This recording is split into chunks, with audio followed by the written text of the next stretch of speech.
नमस्कार दोस्तों, अवरल टाइम्स में आप सभी का स्वागत है। मणिपुर में 14 जनवरी से शुरू हुई राहुल गांधी की अगुवाई वाली न्याय यात्रा बृहस्पतिवार को पश्चिम बंगाल पहुंची और 2 दिनों तक राज्य में रुकी रहेगी।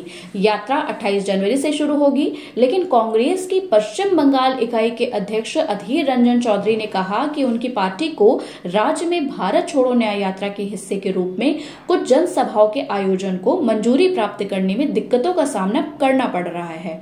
चौधरी ने कहा कि पार्टी कुछ स्थानों पर जनसभाएं करना चाहती है, लेकिन स्कूल की परीक्षाओं की वजह से मंजूरी नहीं दी गई। उन्होंने कहा कि भारत छोड़ो न्याय यात्रा को असम सहित पूर्वोत्तर में दिक्कतों का सामना करना पड़ रहा है और अब हम पश्चिम बंगाल में भी दिक्कतों का सामना कर रहे हैं।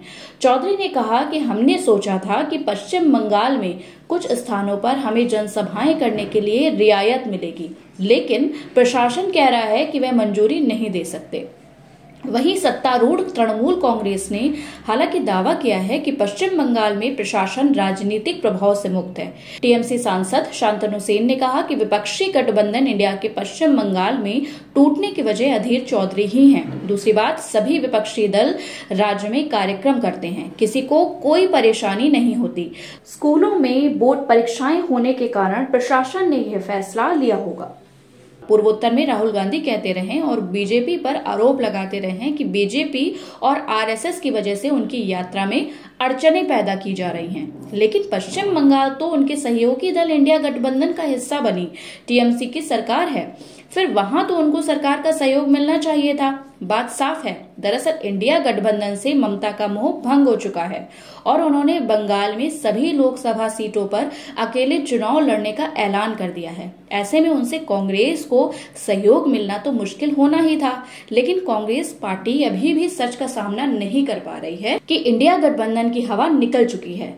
ममता, केजरी, नीतीश, अखिलेश सब एक के बाद एक अपना रंग दिखाते जा रहे हैं। ऐसे में इंडिया गठबंधन की गाड़ी पूरी तरह से पंचर ही नहीं बल्कि उसका तो इंजन भी फेल हो चुका है और चुनाव नजदीक आते आते सबकी ढपली, सबका राग होना तय है। इतना ही नहीं, चुनाव प्रचार में एक बार फिर से यह सारे दल अपनी पुरानी परिपाटी के अनुसार एक दूसरे पर आरोप प्रत्यारोपों की बौछारें करेंगे। आखिरी में बीजेपी का कमल आसानी से खिल जाएगा। वीडियो पसंद आई हो तो लाइक और चैनल को सब्सक्राइब करें, साथ ही बेल आइकन दबाएं ताकि आपको हमारे सभी नए वीडियो का नोटिफिकेशन मिलता रहे।